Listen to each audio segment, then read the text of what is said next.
تمام دوستوں سے گزارش ہے کہ ہمارے چینل کو ضرور سبسکرائب کریں اور لائک کریں۔ ونعوذ بالله من شرور أنفسنا ومن سيئات أعمالنا ونشهد أن لا إله إلا الله وحده لا شريك له ونشهد أن سيدنا ومولانا محمدا عبده ورسوله صلى الله عليه وعلى آله وأصحابه أجمعين أما بعد فأعوذ بالله من الشيطان الرجيم بسم الله الرحمن الرحيم يا أيها الذين آمنوا كتب عليكم الصيام كما كتب على الذين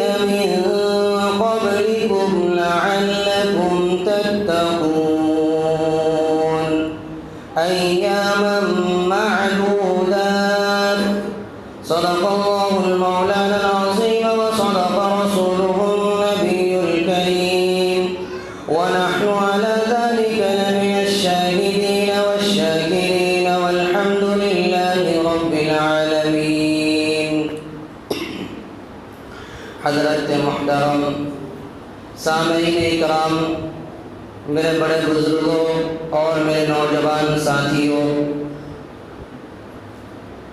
اللہ رب العزت والجلال کا بے حد احسان اور اس کا کرم ہے کہ اللہ رب العزت والجلال نے ہم سب کو یہ ماہ مبارک رمضان المبارک کا مہینہ عطا فرمایا،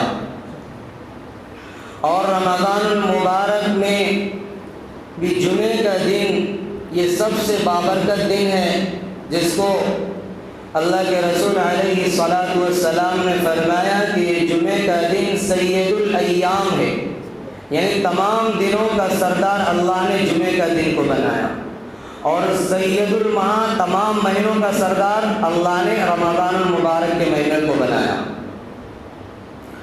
اور یہ جو تاریخ چل رہی ہے، جیسے کہ 21 رمضان، کل 21 رمضان ہے، آج اس کی تاریخ ہے تاخرات کی، اور یہ 17 رمضان، یہ 21 اور 17 رمضان کے اندر اللہ رب العزت والجلال نے اس دنیا کے اندر بہت اہم واقعات کو رونما فرمائے۔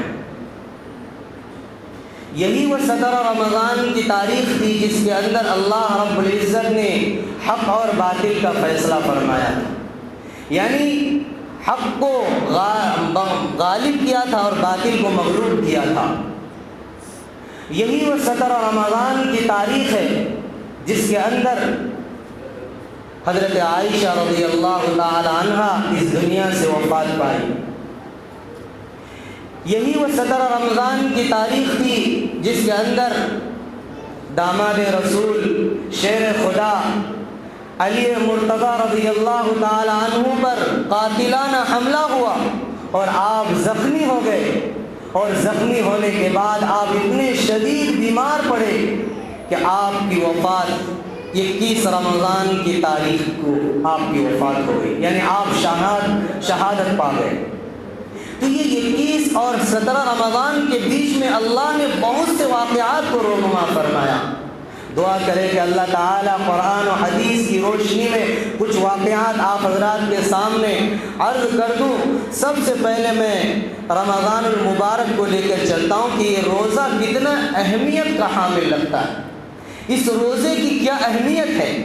کیا یہ روزہ صرف ہم لوگوں کے اوپر ہی فرض ہوا یا پہلے بھی فرض تھا؟ میرے دوستو، قرآن صاف لفظوں میں بیان فرماتا ہے، اللہ نے کسی عبادت کے لیے ترغیب نہیں دی، لیکن یہ رمضان المبارک کے روزے اتنی اہمیت کے حامل ہیں کہ اللہ نے پہلے ہی قرآن کے اندر اس کی ترغیب دے دی۔ اور ترغیب کیسے دی؟ فرما دیا قرآن کے اندر، اللہ نے فرمایا یا ایھا الذین آمنوا کتب علیکم الصیام کما کتب علی الذین من قبلکم لعلکم تتقون، کہ اے اے مسلمانوں، اے امت مسلمہ، اے محمد الرسول صلی اللہ علیہ وسلم پر ایمان لانے والوں، سن لو، میں تمہارے اوپر جو روزہ فرض کر رہا ہوں، جو میں تمہارے اوپر ایک مہینہ، ایک بابرکت مہینہ لا رہا ہوں، یہ رمضان المبارک کا مہینہ اتنا بابرکت ہے جس کے اندر اللہ رب العزت والجلال اپنی رحمت کو، اپنی مغفرت کو اور جہنم سے آزادی کا پروانہ جاری فرما دیتے ہیں۔ فرمایا کہ اے امت محمد، یا کان کھول کر کے سن لو، یہ روزہ صرف میں جو فرض کر رہا ہوں تمہارے اوپر فرض نہیں کیا، تم سے پہلے جتنی بھی امتیں آئی، آدم علیہ السلام سے لے کر حضرت عیسیٰ علیہ السلام تک جتنی بھی قومیں آئی، جتنی بھی امتیں آئی، جتنی بھی نبی آئے، ان تمام نبیوں پر میں نے روزے کو فرض قرار دیا، کسی نبی کو میں نے چھٹکارا نہیں دیا۔ تو اس لیے یہ امت محمدیہ، تم اپنے اوپر اس رمضان کو بوجھ نہ سمجھو، تم یہ نہ سمجھو کہ رمضان صرف ہمارے اوپر ہی فرض ہوا، نہیں، تم سے پہلے جتنی بھی امتیں آئی، جتنی بھی قومیں آئی، تمام قوموں پر میں نے روزے کو فرض کر دیا۔ میں قرآن نے صاف لفظوں میں بیان فرما دیا۔ اور یہ رمضان اللہ نے جو فرض کیا انسانوں کی پاکی صفائی کے لیے، انسان کو اللہ اپنے دائرے میں کھڑے کرنے کے لیے، اپنے لائن میں کھڑا کرنے کے لیے یہ رمضان کے روزے کو فرض کیا۔ میرے دوستو، ایک عبادت نماز ہم پڑھتے ہیں، نماز کے اندر رکوع کرتے ہیں، لیکن اللہ کی شان نہیں کہ رکوع کرے جھکے، سجدہ کرتے ہیں، اللہ کی شان نہیں کہ وہ سجدہ کرے، اللہ رکوع سے پاک ہے، سجدہ سے پاک ہے، اللہ کی شان نہیں کہ وہ کھائے پیے، اللہ کی شان نہیں کہ وہ بیوی بچوں کے ساتھ رہے، اللہ رب العزت ان تمام چیزوں سے پاک ہے۔ لیکن یہ روزہ ایک ایسی عبادت ہے کہ اللہ کے صف میں لا کر بندوں کو کھڑا کر دیتا ہے۔ خود ہمارے نبی صلی اللہ علیہ وسلم نے فرمایا، تخلقوا باخلاق اللہ، رمضان کے روزے جب آتا ہے تو اللہ اپنے اخلاق کو بندے کے اندر داخل کر دیتے ہیں، اپنی صفت کو بندے کے اندر داخل کر دیتے ہیں، تاکہ ایک مہینہ بندہ میرے صفت کے اندر، میرے اخلاق کے اندر آ جائے۔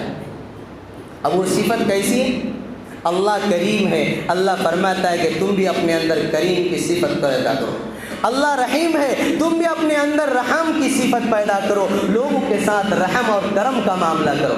اللہ ستار العیوب ہے، لوگوں کے عیبوں کے اوپر پردہ ڈالنے والا ہے۔ اللہ اس کے ذریعے پیغام دیتا ہے کہ میرے بندو، یہ رمضان المبارک کو جو مہینہ آتا ہے، تم بھی ستار العیوب والا اپنے اندر صفت پیدا کرو، تم بھی لوگوں کی غلطیوں کو معاف کرو، اپنے خادموں کی غلطیوں کو معاف کرو، اپنے نوکروں کی غلطیوں کو معاف کرو، تمہارے ماتحت جتنے بھی کام کرنے والے ہیں ان کے اوپر تم نرمی کا معاملہ کرو۔ میرے دوستو، میرے نبی سرور کائنات سرکار دو عالم صلی اللہ علیہ وسلم اتنے رحم دل تھے۔ حضرت انس رضی اللہ تعالی عنہ، آپ صلی اللہ علیہ وسلم کی 10 سال خدمت کی۔ حضرت انس رضی اللہ تعالی عنہ خود فرماتے ہیں کہ ایک مرتبہ ہمارے نبی نے مجھے ایک مٹی کا پیالہ دیا کہ لاؤ اس کو حضرت عائشہ کے کمرے میں پہنچا دو، تو میں بھاگتا ہوا جا رہا تھا۔ حضرت انس چھوٹے تھے، خادم تھے ہمارے نبی کے، بھاگتا ہوا جا رہا تھا کہ میرا پیر پھسلا اور میں گر گیا، وہ کٹورا مجھ سے ٹوٹ گیا۔ جب ٹوٹ گیا تو میرے دل کے اندر خیال آیا کہ شاید آج نبی مجھے بہت ڈانٹیں گے، آج شاید مجھے نبی گھر سے دھکے مار کر نکال دیں گے، شاید آج مجھے نبی پٹائی کریں گے، اس لیے میں نے ڈر کے مارے پورے دن نبی کے گھر سے غائب رہا۔ جب شام کا وقت آیا تو میں نبی کے گھر پر آیا تو میرے نبی نے مجھے فرمایا، انس آج تم غائب کیوں تھے؟ انس تیرا آج کوئی پتہ نہیں چل رہا تھا، کہاں گئے تھے؟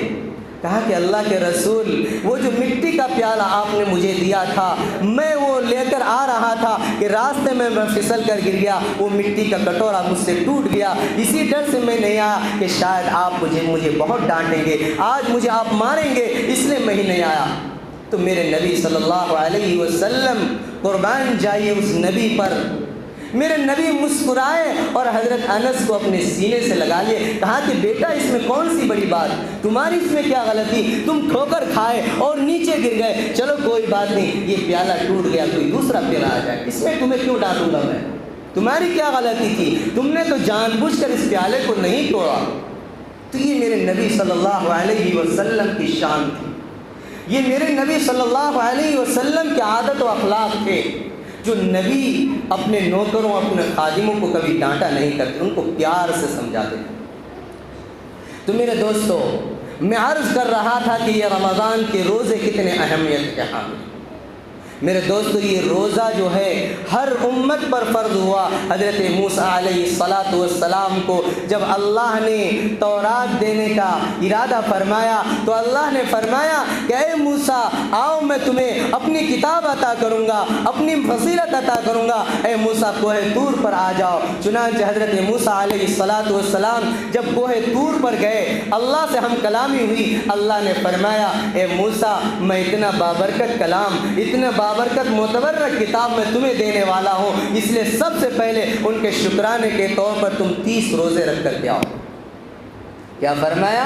30 روزے رکھ کر کے آؤ، تاکہ تمہارے اور میرے درمیان ایک قرب حاصل ہو جائے، تمہارے اور میرے درمیان ایک ربط آ جائے، تمہارے اور میرے درمیان ایک تعلق پیدا ہو جائے۔ اس لیے جاؤ اے موسیٰ، 30 روزے رکھ کر کے آؤ۔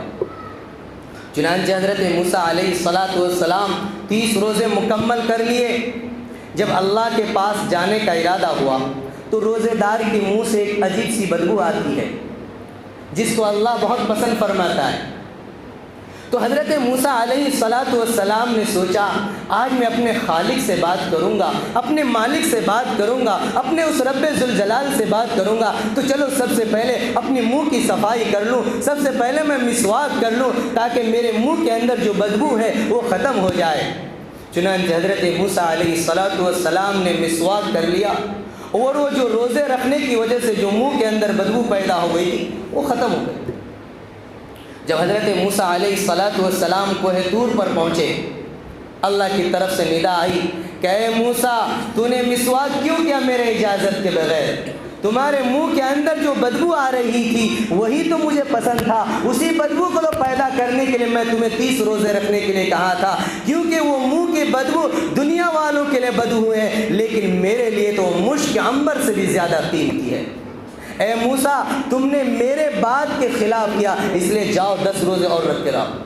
جب 10 روزے رکھو گے، جب وہ منہ کی بدبو تمہارے اندر پیدا ہو جائے گی، پھر میرے پاس آنا، پھر میں وہ کتاب تمہیں نازل کروں گا۔ تو اللہ تعالیٰ نے حضرت موسیٰ علیہ السلام کو ڈن کے طور پر، کیونکہ ایک وعدہ خلافی ہوئی، اللہ کے پوچھے بغیر انہوں نے مسواک کر لیا، تو اللہ نے کہہ دیا 30 روزے اور 10 روزے اور رکھ کر کے آؤ۔ اسی طرح حضرت موسیٰ علیہ السلام نے 40 روزے پورے کیے، بنی اسرائیل پر 40 روزے فرض ہوئے۔ تو اللہ تبارک و تعالیٰ کے پاس یہ 10 روزے رکھ کر کے جب گئے تو اللہ تعالیٰ نے تورات نازل فرمایا۔ حضرت موسیٰ علیہ السلام اور اللہ کے درمیان باتیں ہو رہی ہے، کیونکہ اللہ تعالیٰ نے حضرت موسیٰ علیہ السلام کو کلیم اللہ کا لقب دیا تھا۔ جب باتیں ہو رہی تھی تو اللہ تعالیٰ سے حضرت موسیٰ علیہ السلام نے ایک سوال کیا، وَنَادَيْنَاهُ مِنْ جَانِبِ الطُّورِ الْأَيْمَنِ۔ جب حضرت موسیٰ علیہ السلام طور کے پاس پہنچے تو ایک سوال کیا کہ اللہ، مجھے ایک سوال ہے آپ سے کہ آپ جو میرے سے اتنا قریب ہو کر بات کر رہے ہیں، تو یہ تو بتا دیجئے کہ آپ کے درمیان اور میرے درمیان کتنا فاصلہ ہے؟ کیا فرمایا کہ آپ کے اور میرے درمیان کتنا فاصلہ ہے؟ اے میرے رب، مجھے یہ بتا دیجئے۔ تو اللہ نے فرمایا کہ اے موسیٰ، تیرے اور میرے درمیان 70,000 نور کے پردے کا فاصلہ ہے، 70,000 نور کے پردے ہیں، اس کے بعد میں تم سے ہم کلامی کرتا ہوں، تم سے بات کرتا ہوں۔ تو حضرت موسیٰ علیہ السلام نے کہا کہ اللہ، آپ اتنے قریب ہو کر بات کر رہے ہیں لیکن اپنے اور میرے درمیان 70,000 پردے فائل کر دیے۔ لیکن ایک سوال اور میں کرنا چاہتا ہوں، یا اللہ، کوئی ایسا آپ کا کوئی ایسا نبی ہے جو بالکل کوئی پردے نہ ہو اور آپ اور وہ بالکل آمنے سامنے اور ہم سے باتیں کر رہے ہیں؟ تو اللہ رب العزت والجلال کی دریائے رحمت جوش میں آئی، فرمایا ہاں ایک ہے، اللہ ایک نبی ہے جس کے اور میرے درمیان کوئی پردے نہیں ہوتے اور میں اور وہ آمنے سامنے باتیں کرتے ہیں۔ فرمایا کہ اللہ، وہ نبی کون ہے؟